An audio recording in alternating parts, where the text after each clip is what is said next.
Dr. Randy Corfman. Welcome to Alaska, buddy. Good to see you, my friend. All right.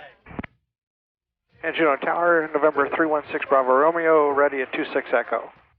316 Bravo Romeo, Juno Tower, runway 26 at Echo, cleared for takeoff. Oh, look at that view, Bill. Holy smoke. I love Dr. Randy's comments after takeoff. We flew up the coast toward Skagway the first day, and you can see Skagway here with the cruise ships.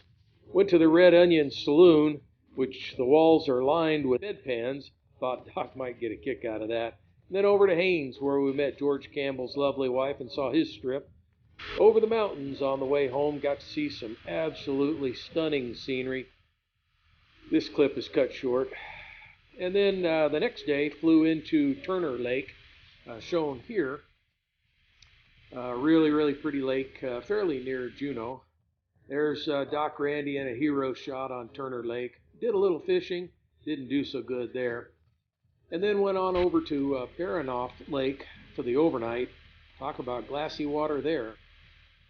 And I managed to get my friends to do all the work, so here we see Doc Randy learning how to beach an airplane. And you get to see a little bit of the scenery here as the airplane pivots around. Baranof Lake is a very, very pretty lake, as you can see here. Doc Randy pitched in and helped out with all the chores, and he's pretty good at cutting firewood.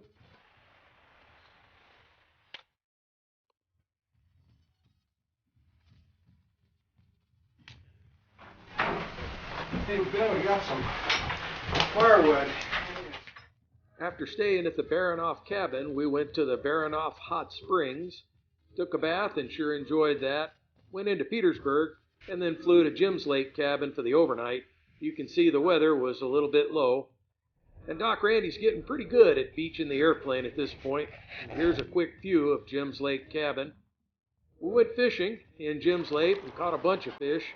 Doc Randy showing one that we got here. When we got back, I was filleting the fish, and I managed to fillet my finger as well.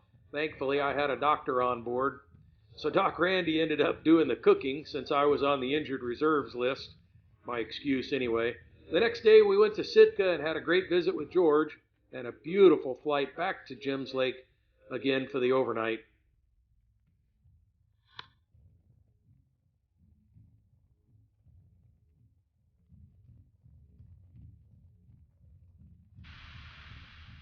The next day was clear blue sky, fantastic. So this is the entry into Swan Lake, one of the most beautiful and enjoyable flights in the southeast part of Alaska. We didn't stay. It was just a tour day, so Randy flew us into Swan Lake, and then we turned right around and came back out. And you can see here the notch that you have to fly through. It's a whole lot nicer when the weather's good. Then Doc took us on a tour up the LeConte Glacier, and we saw a bunch of seals on the ice floes, and some of them were calving, so we had mom and baby seals on the ice. And then we went into Misty Fjords, and this is the wall, a big chunk of granite.